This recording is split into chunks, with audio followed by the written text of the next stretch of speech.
Boa noite, pessoal da semiologia. Tudo tranquilo com vocês? Então, pessoal, vamos dar continuidade à nossa aula da semana passada, que nós falamos sobre os métodos utilizados em um exame físico geral e local. Esses métodos servem para examinar tanto do ponto de vista geral o paciente, quanto do ponto de vista específico ou local. Quais são eles? A inspeção, eu falei para vocês o que significa, a palpação, a percussão e a auscultação, certo? Então nós vamos ver agora a continuação dessa metodologia aqui, dessa metodização, com relação ao exame físico geral. E lá na frente, em outra aula, nós vamos ver com relação ao exame físico específico da nossa área, face, boca, cavidade oral, cabeça e pescoço, certo? Então a gente vai seguindo esse processo evolutivo aí.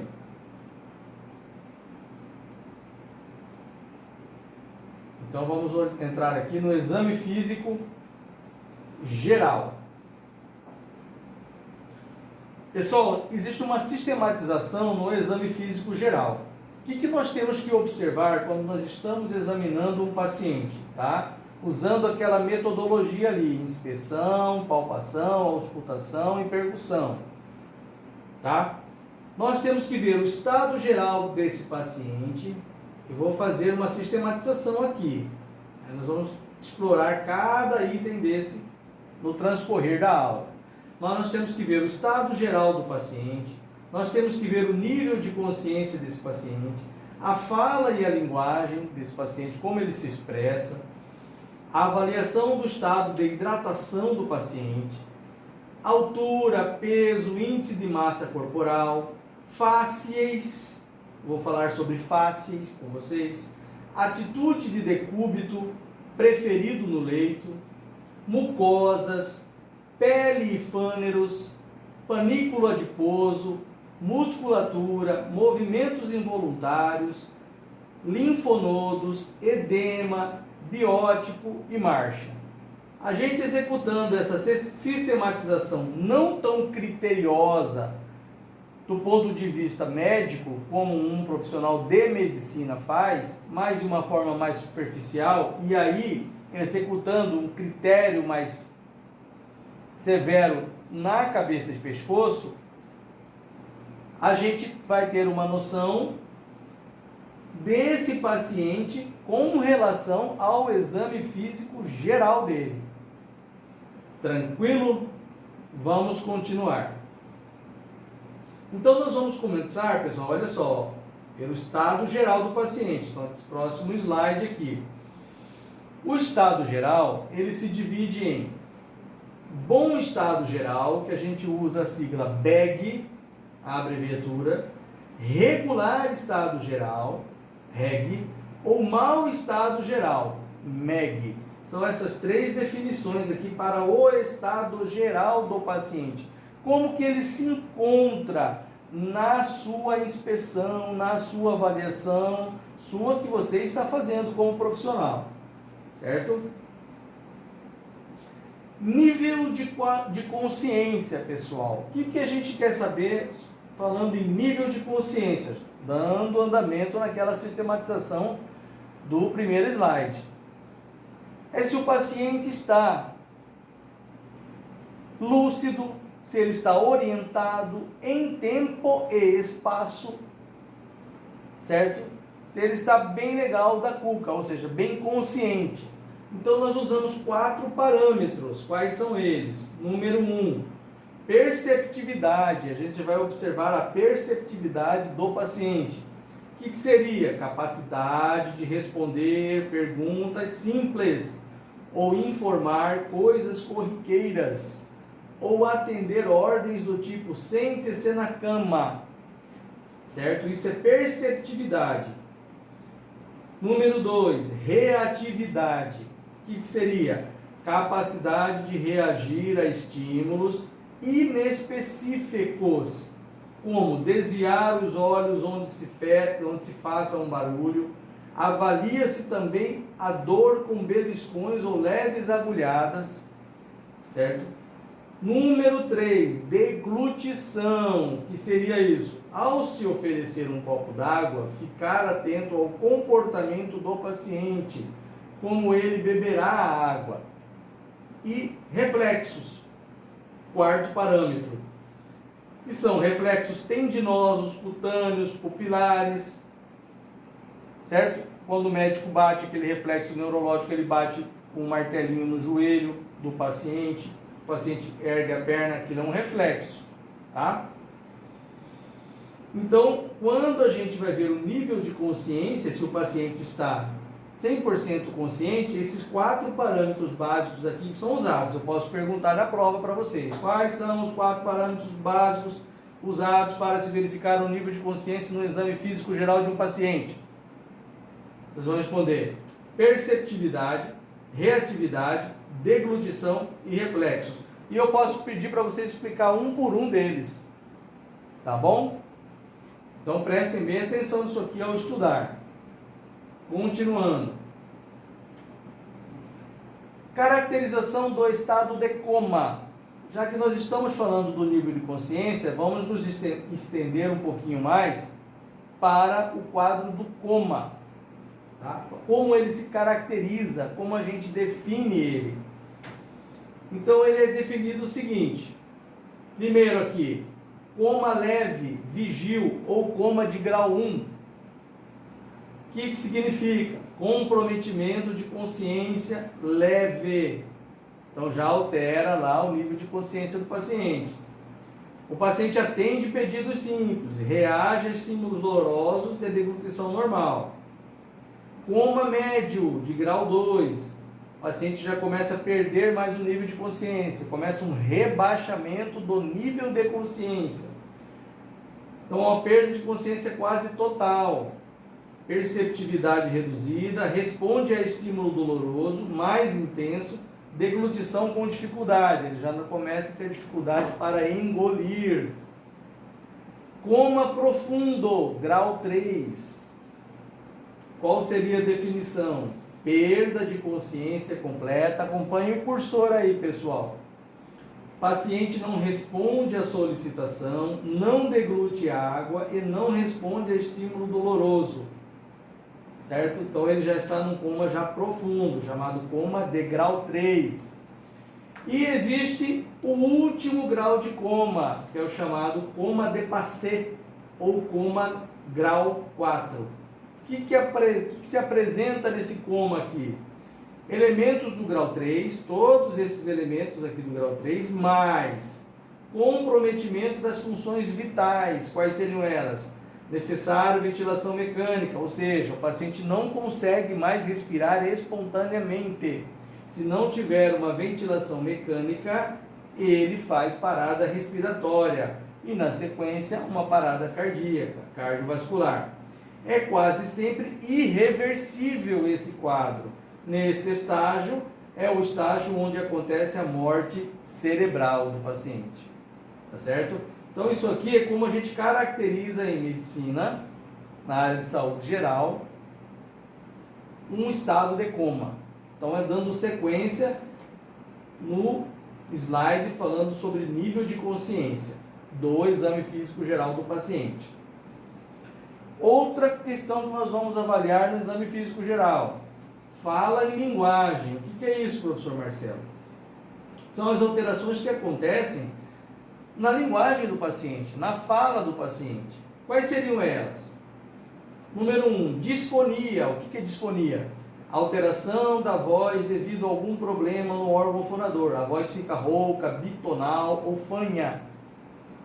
Dislalia, troca de letras. Disritmolalia, gagueira. Taquilalia, o paciente fala demais, muito rápido. Tá? Terceiro, disartria.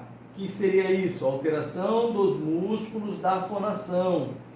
Incoordenação cerebral, perda de controle piramidal, voz fica arrastada, monótona, lenta. Então o paciente está em disartria. Disfasia, órgão fonador e músculos sem alterações. A disfasia pode ser de recepção ou sensorial. o paciente não entende o que se diz a ele, ou de expressão motora, o paciente entende, mas não consegue se expressar. Pode ser misto também, tá? Então, a disfasia é isso aqui. Então, essas 4 alterações aqui na fala e linguagem, pessoal. Outra coisa importante de se avaliar no exame físico geral do paciente é o estado de hidratação desse paciente, se ele está desidratado, se ele está hidratado, e quais são os parâmetros que nós devemos observar. Então, devemos levar em conta os seguintes parâmetros. Número 1, alteração abrupta de peso, o paciente começa a perder muito peso rápido. Alteração da pele, como turgor e umidade. Turgor, pessoal, seria a elasticidade da pele. Nossa pele tem uma característica elástica, certo? Quando a gente perde essa elasticidade, ela fica flácida, parecendo a pele de um idoso, a gente perde o turgor dessa pele, tá? E a pele fica mais seca, ela perde aquela característica mínima que ela tem de umidade. Alguns têm a pele mais oleosa do que outros, tá? Mas uma pele bem seca, ressecada, dá para você perceber. Então acontece esse ressecamento junto com a perda do turgor, tá? Avaliar mucosas, a umidade da mucosa. Por exemplo, a mucosa da cavidade oral, a mucosa ocular fica toda mais ressecada, não tem muita produção de saliva, isso quer dizer que o paciente está se desidratando. Fontanelas. Fontanelas são aquelas regiões na cabeça da criança onde os ossos da calota craniana se unem, se fundem, onde acontecem as suturas. Elas ainda não se completam, a criança já nasceu, elas ainda não se completaram por total. Então, nessa região é uma região mais mole da cabeça da criança, tá? Então, são chamadas de fontanelas. E o estado geral do paciente, tá? Somando tudo isso aqui, você vai avaliar o estado geral do paciente. Então, no estado de hidratação, você avalia todos esses parâmetros aqui. Tranquilo? Muito fácil de entender. Continuando no estado de hidratação. Quais são os sinais? Lembra de sinais e sintomas que eu falei no começo da aula de semiologia? Sinal é o que a gente observa, sintoma é o que o paciente relata. Então, quais são os sinais que a gente vai observar num quadro de desidratação do paciente? Sede, tá? Queda abrupta de peso, pele seca com elasticidade diminuída, ou seja, turgor diminuído, olhos fundos, o paciente está com aquela olheira, olho no fundo, fontanela deprimida em bebês, ou seja, aquela parte mole do crânio afundadinha, estado geral comprometido, o paciente com aspecto mais de cansado, excitação psíquica ou abatimento, o paciente fica um pouquinho mais agitado ou fica bem abatido, ou uma coisa ou outra. E oligúria, o que é oligúria? Diminuição da micção, da urina, tá? Começa a fazer pouco xixi, não urina, vai urinar muito pouco, não urina mais a quantidade normal que deveria urinar. Oligúria é diminuição, oligodiminuição. Continuando, pessoal. Nós temos aqui um quadro que nos ensina a entender os graus de desidratação. São divididos em 3 graus: o grau leve, o grau moderado e o grau grave. Terceiro grau, segundo grau e primeiro grau. Então, nós temos o paciente no estado geral dele. A gente vai avaliar língua, boca e língua, olhos, lágrimas, fontanela, pele, turgor da pele. Só avaliar o estado de desidratação. Pulsos, enchimento capilar, perda ponderal, déficit estimado. Então, vamos lá. Boca e língua, num quadro de desidratação leve, primeiro grau, certo? Ela fica seca, com a língua seca e saborosa. A boca seca, com a língua seca e saborosa. Grau leve, o paciente alerta com sede, tá? A boca e a língua, num grau moderado, o estado geral do paciente já fica mais agitado, com muita sede. Como que a boca e a língua ficam? Muito seca, lábios às vezes cianóticos. E no estado geral do paciente, grave ou grau 3, já letárgico. Como que fica a boca e a língua? Lábios ficam cianóticos, tá? Ou seja, bem arroxeados. Nisso nós temos os olhos, para o leve aqui, normais, um pouco encovados. Já na moderada, encovados, formando aquela cova, o olho no fundo, e muito encovados no grau 3. Lágrimas presentes no grau 1, ausentes ou diminuídas no grau 2, ausentes no grau 3, ou seja, vai perdendo líquido do corpo. Fontanela, plana no grau 1, deprimida e muito deprimida no grau 3. Pele turgor, elasticidade da pele. Quente, seca, elasticidade normal. Extremidades frias, elasticidade diminuindo. Grau 3, fria, acinzentada e diminuindo a elasticidade. Os pulsos, no grau 1, eles estão normais. No grau 2, finos, estão fracos. E no grau 3, muito fracos. Tá? Você quase não percebe o pulso, no seu ritmo, na sua frequência e na sua amplitude. Enchimento capilar, pessoal. O normal é menor que 3 segundos, tá? Lentificado, no moderado, de 3 a 10, ou seja, vai aumentar o tempo. E no grau 3 vai demorar muito mais, maior que 10 segundos para ele encher, tá? Para o capilar se encher de sangue. Então vai ficando tudo mais lento no paciente. Perda ponderal, ou seja, a média aqui, o paciente no estado de desidratação grau 1, ele perde até 5%. Na moderada, de 5 a 10. No grave, maior que 10%. Déficit estimado. Qual que é o déficit que tem estimado? Até 50 ml por quilograma. Certo? Aqui de 50 a 100, aqui maior que 100 ml. Ou seja, essa é a perda ponderal do líquido e aqui do déficit estimado em ml por quilograma. Tá fácil de entender essa tabelinha aqui, tá? Para vocês verem como que funciona a evolução de um quadro de desidratação no paciente. Continuando. Entramos no outro assunto. Medidas antropométricas, tá? Ou seja, medidas do homem, do ser humano. Então nós temos a envergadura, é uma medida, nós temos a distância pubovértice, nós temos a distância puboplantar, nós temos a relação cintura-quadril, valores normais para mulheres, valores normais para homem, peso e índice de massa corporal, que é uma formulazinha que é igual peso dividido pela altura ao quadrado do paciente, você tem o índice de massa corporal.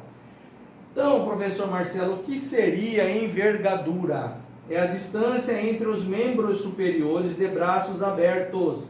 Normalmente equivale à altura. Então, a envergadura é praticamente equivalente à altura do paciente. Se ele abre os braços de ponta a ponta dos dedos, certo? Distância pubovértice é a distância entre a sínfise púbica, lá no pubis, e o ponto mais alto da cabeça. Distância puboplantar é a distância entre a sínfise pubiana e a planta dos pés, agora para baixo. Relação cintura-quadril. Mede-se a cintura, final dos arcos costais, ou seja, após a última costela, aquelas flutuantes, e quadril, certo? Nível das espinhas ilíacas anteriores, ou seja, na crista ilíaca, essa aí é a região onde você vai medir abaixo do último arco costal e acima da crista ilíaca, tá? Essa é a relação cintura-quadril. Isso aqui você tem as medidas antropométricas, desculpem. Nós temos valores normais para para mulheres dessas medidas, ou seja, menor que 0,8. Para homens, menor que 0,9. O peso do paciente, que você vai medir, e você calcula com esse peso e altura o índice de massa corporal desse paciente. Para saber se ele está obeso, em sobrepeso, se ele está no peso ideal, certo? Continuando. Isso aqui é interessante vocês aprenderem, pessoal, no exame físico geral. Atitudes de decúbito preferido. Então lá, nós temos atitudes voluntárias. Quais são elas? Nós temos a atitude ortopneica, tá? O que seria? Paciente sentado, você encontra o paciente sentado à beira da cama, com os pés no chão, tá? Mãos apoiadas no colchão para melhorar a respiração, ocorre na insuficiência cardíaca congestiva, ICC, e ascites volumosas. Ascites é o acúmulo de líquido intraabdominal, tá bom? Então ele sente um conforto nessa posição aqui, onde o cursor está, igual essa posição aqui desse senhor, tá? Nessa aqui também. Atitude genopeitoral, ou famosa prece maometana. O que seria isso? O doente de joelhos, igual esse paciente aqui, com o tronco fletido sobre as coxas, nessa posição, enquanto o tórax toca o chão. Exemplo, derrame pericárdico. Um paciente assume essa postura para ele sentir um conforto na hora que ele está numa crise de um derrame pericárdico. Ele tem dor intensa, mal-estar, dificuldade respiratória. Então, se ele automaticamente, involuntariamente, ele assume essa posição, porque é essa posição que ele percebe um certo conforto para o alívio dos sintomas, tá? E ela é chamada de atitude genopeitoral, ou prece maometana. Tá bom, pessoal? Continuando.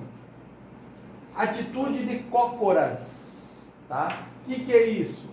Esse paciente aqui. Quando que o paciente se posiciona praticamente involuntariamente nessa posição? Em crianças, ocorre em crianças com cardiopatia congênita cianótica. A posição diminui o retorno venoso. Então ele sente um conforto. Ele automaticamente assume essa posição em uma crise. Atitude parkinsoniana, o paciente que tem Parkinson, mal de Parkinson. Ao se pôr de pé, apresenta semiflexão da cabeça, a cabeça está fletida para frente, tronco e membros inferiores. Ao caminhar, parece estar correndo atrás de seu próprio eixo. Então o paciente tem uma característica, o paciente parkinsoniano, para poder andar, certo? Então isso é uma atitude parkinsoniana, que é denominada. Continuando. Atitude em decúbito, certo? Ou seja, quando o paciente está deitado, decúbito, toda vez que você falar decúbito é deitar o paciente está deitado, pode ser decúbito ventral, dorsal, lateral, certo? Então decúbito lateral, paciente deitado de lado. Qual que é a atitude dele quando ele está deitado? Normalmente adotada quando há dor de origem pleurítica, ou seja, na pleura, no pulmão, dor no tórax. Através disso, ele diminui a movimentação dos folhetos pleurais, reduzindo a dor. Então, ele sente um conforto deitando de lado, tá? Decúbito dorsal, deitar de costas, pessoal. Com pernas fletidas sobre as coxas, as pernas encolhidas. E bacia, fletida sobre as coxas e bacia, observado em processos inflamatórios pelviperitoneais. O paciente está com dor embaixo do ventre, dor de cólica, dor na barriga, na parte mais baixa da barriga, ele sente o conforto ficando deitado de costas com a perna fletida sobre a coxa. Alivia a dor, faz uma certa compressão ali e sente o alívio da dor. Então é uma atitude para decúbito. E nós temos o decúbito ventral, que é o paciente deitar de barriga para baixo, o famoso deitar de bruço, tá?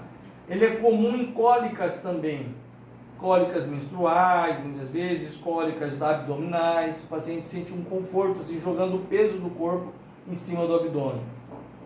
Certo, pessoal? Tá bem claro isso aqui, atitudes em decúbito. Continuando o nosso exame físico geral. Vamos falar agora sobre convulsões, tá? São movimentos musculares súbitos e incoordenados. O paciente começa a ficar tremendo, com tremores, ele tem espasmos, movimentos súbitos e incoordenados, movimentos musculares, involuntários e paroxísticos, que pode ser generalizado ou em segmentos do corpo. o corpo todo ou em partes do corpo.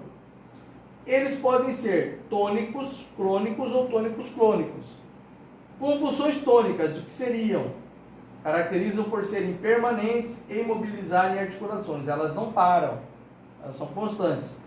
Crônicas, rítmicas, elas vão e voltam, alteram contrações e relaxamento musculares. Contrai, relaxa, então tem um ritmo. Em ritmo mais ou menos rápido, só que ele é acelerado, esse ritmo. Ocorrem nessas convulsões, quando elas são isoladas, ou só tônicas, ou só crônicas, ou tônico-clônicas, o que ocorre? Ocorrem quando o paciente tem epilepsia, estados hipoglicêmicos, diminuição brusca do nível de açúcar circulante no sangue, intoxicações exógenas por qualquer coisa, tumores cerebrais, meningites, etc.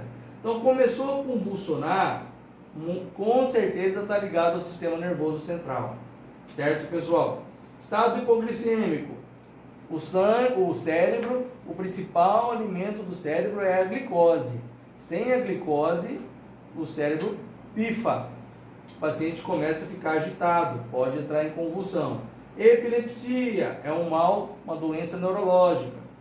Intoxicações exógenas vão prejudicar o cérebro, vão dar alteração de consciência. Tumores cerebrais, a mesma coisa, e meningites são infecções nas meninges que protegem o nosso sistema nervoso, tá? Então são todas de origem neurológicas ou ligadas ao neurológico. Continuando, entramos num assunto aqui, pessoal, muito interessante. Em outras aulas, outras matérias, a gente vai estar falando sobre esse assunto para vocês. Outras disciplinas também, os professores vão estar falando, cada um na sua área, tá? É a palavra edema, tá? Você já deve ter estudado isso aqui em patologia geral. O que é o edema? Seria o acúmulo de líquido, tá, no espaço intersticial. O que é espaço intersticial? É o espaço entre os tecidos, tá? As células, os tecidos são justapostos, as camadas, e existe um espaço entre uma camada e outra. Esse é o espaço intersticial, o espaço entre as camadas teciduais, tá? Interstícios, quer dizer, entre os tecidos, tá? Ou interior das próprias células, acontecem também. As células são justapostas dentro dos tecidos, só que a justaposição delas nem sempre são tão justas, coladas, elas têm um espacinho, um meandro entre uma célula e outra. Também existe esse espaço no interior, interior das próprias células, ou seja, entre elas lá, tá? Então, entre os tecidos e entre as células, esse líquido se acumula, tá? Pode ocorrer, o edema, ele pode ocorrer em qualquer local do corpo humano, porém, interessa-nos o cutâneo, no caso aqui da aula, para que ele seja visível, palpável e você observe, é a hora que ele se expressa. Então, a gente tem que ver acontecendo na pele, a pele tomando volume, inchando. Resumindo, o edema é o inchaço, popularmente chamado de inchaço, tá? Então a gente vê um inchaço quando ele está no exterior do corpo, vem de dentro para fora e eleva a pele. Como que a gente investiga ou começa a investigar um edema?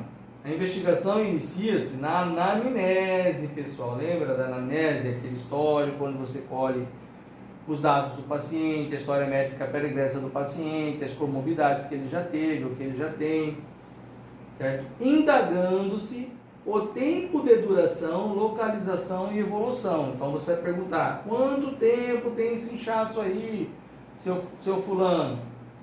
A localização dele foi sempre aí, ele sempre ficou desse tamanho, ou ele já teve maior, ou ele já teve menor. Então você vai questionar o paciente sobre esses itens aqui, tempo de duração, localização e evolução do edema, certo? Continuando,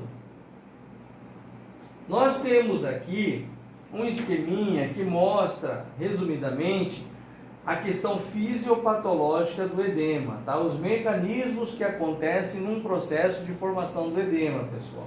Então nós temos aqui esse círculo simbolizando o edema. O que acontece fisiopatologicamente no edema? Aumento da pressão hidrostática. O que é a pressão hidrostática, pessoal? É aquela pressão de dentro para fora do vaso sanguíneo, certo? Que faz com que o sangue vá mais rápido e tente forçar a parede do vaso. Isso é a pressão hidrostática. Hidro é água, estática da física de estar parado, tá? Então é a pressão que é exercida no interior do vaso sanguíneo, da região afetada do edema, tá? Pressão oncótica, tá? Ou osmótica coloidal, é a mesma coisa, certo? Aí já é a pressão de fora para dentro, que as células fazem para poder, na parede do vaso, para entrar dentro do vaso, onde está circulando o sangue.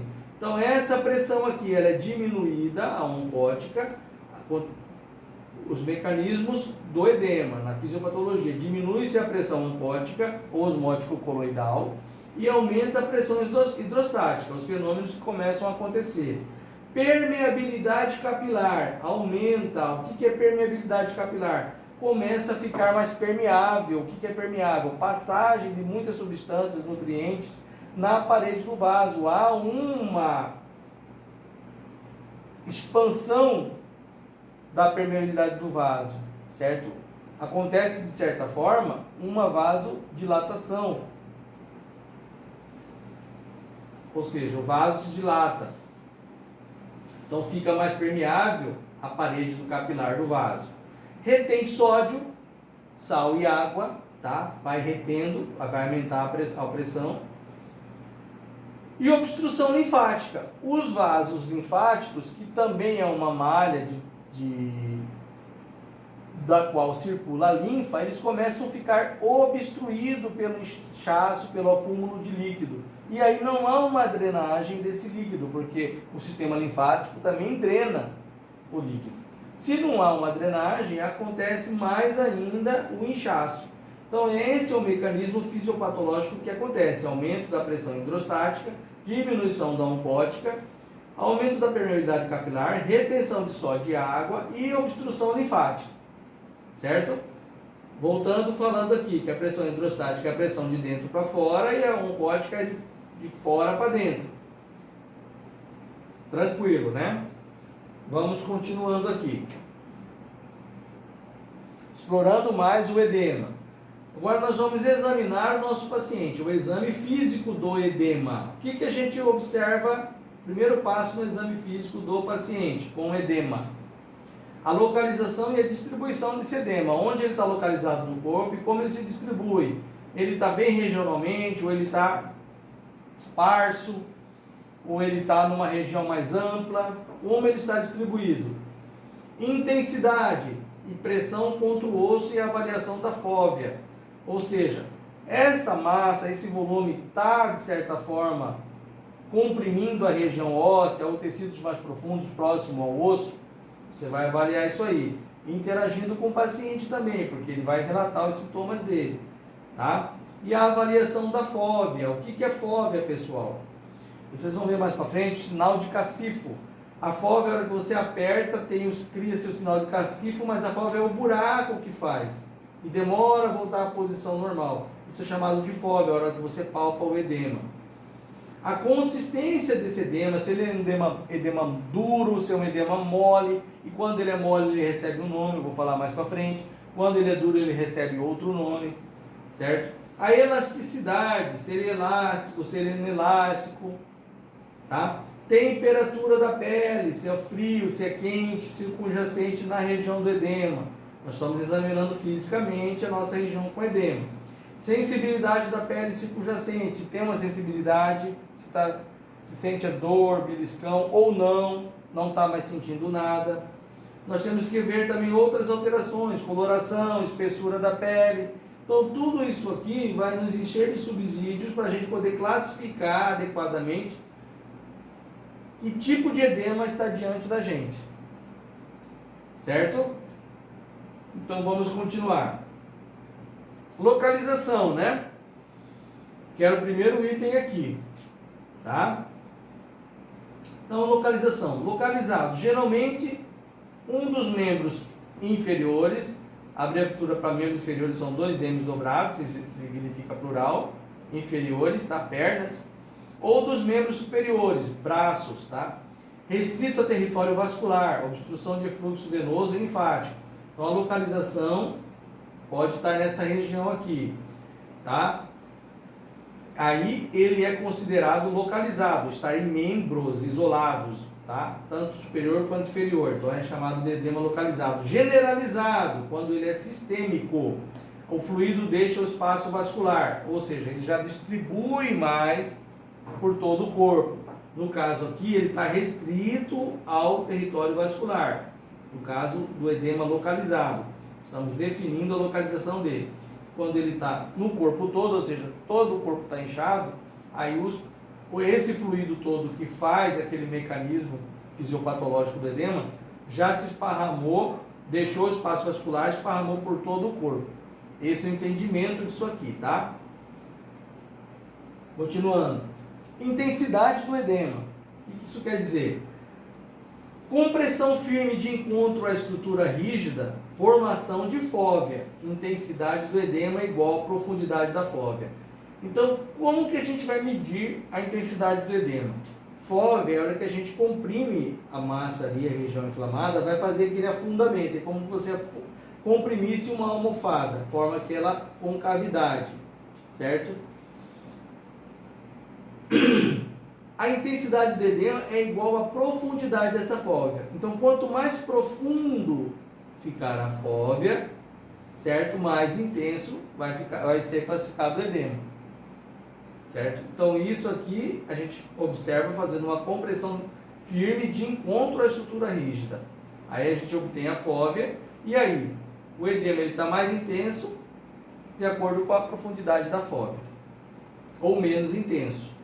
Outras medidas que nós temos que observar: variações de peso durante o dia, comparação bilateral do diâmetro da área edemaciada. Ou seja, se o paciente, nós temos um edema generalizado, como há um fluido saindo do espaço vascular sistêmico, enchendo a região sistêmica, o corpo todo, isso pode aumentar ou diminuir ao longo do dia, certo? Então, há uma variação do peso. Esse peso é do paciente, de acordo com as horas do dia, porque às vezes não inchou demais, ou não houve um derrame demais, ou houve um derrame de menos, depende muito do que ele está fazendo, depende se ele ficou parado muito tempo. Então, isso é ao longo do dia, e vai dar alteração nas medidas, tá? Então, aí a gente vai executar uma comparação bilateral do diâmetro da área edemaciada, de acordo com a variação de peso durante o dia. Tá certo? É fácil de entender, é só dar uma lida com atenção, pessoal. Continuando. Tá aqui o que eu queria falar para vocês, nesse slide. Sinal do cacifo, posso perguntar na prova. É isso aqui, ó. Quando você comprime uma região edemaciada, no caso aqui, esse edema aqui, desse paciente em membros inferiores, ele é um edema generalizado ou localizado? Localizado, porque, olha, ou ele tá, como está aparecendo só a foto dos membros inferiores, então a gente vai classificar pelo que a gente está vendo. Então ele é localizado nos membros inferiores, ou nos membros superiores, se fossem a foto dos braços, tá? Então ele é localizado, certo? Então olha só, e o sinal de cacifo é isso, você aperta, forma esse sinal aqui, que é chamado de cacifo, e a fóvea é um buraquinho, tá? Côncavo que fica. Ele volta no local com o tempo, certo? Mas demora, dependendo de como está esse edema no corpo do paciente e qual é a patologia que está gerando esse edema, certo? Continuando, pessoal. Consistência do edema. Nós temos dígito pressão. edema mole. Quando a gente faz a pressão com o dedo, e vamos classificar o edema como edema mole, que já é uma classificação de acordo com a consistência dele, nós vamos ter infiltração aquosa, tá, dentro do edema, e retenção hídrica de líquidos de curta duração. Quando a gente tem essa situação patológica acontecendo, nós temos a classificação do edema mole. Vamos finalizar esse slide aqui, porque o nosso tempo já está se esgotando, pessoal. Então, vou só terminar esse slide. Edema duro. O que acontece? Que difere do edema mole. Proliferação fibroblástica, ou seja, tem mais fibras, então ele não vai ficar com uma infiltração aquosa, não vai ter retenção hídrica. É um edema de longa duração, ou com repetidos surtos inflamatórios, tá? E o que é o linfedema. Então nós temos o edema mole e o edema duro. No edema mole tem mais água dentro, no edema duro tem mais proliferação fibroblástica, células do tecido fibroso, tá? Então essa é a diferença. Então o edema se classifica, eu posso perguntar na prova, como se classifica a consistência do edema? Vocês vão responder a digitopressão, ou seja, na digitopressão, na pressão com os dedos, ele se classifica em edema mole e edema duro. Aí no edema mole vocês vão responder, tem infiltração aquosa, retenção hídrica de curta duração. E no edema duro acontece o fenômeno da proliferação fibroblástica, certo? É um edema de maior duração ou com repetidos surtos inflamatórios. Ponto. Ou seja, o linfedema. Pessoal, vou parar por aqui, anotem bem o slide, paramos na consistência do edema, certo? Uma boa noite a todos e até a próxima aula.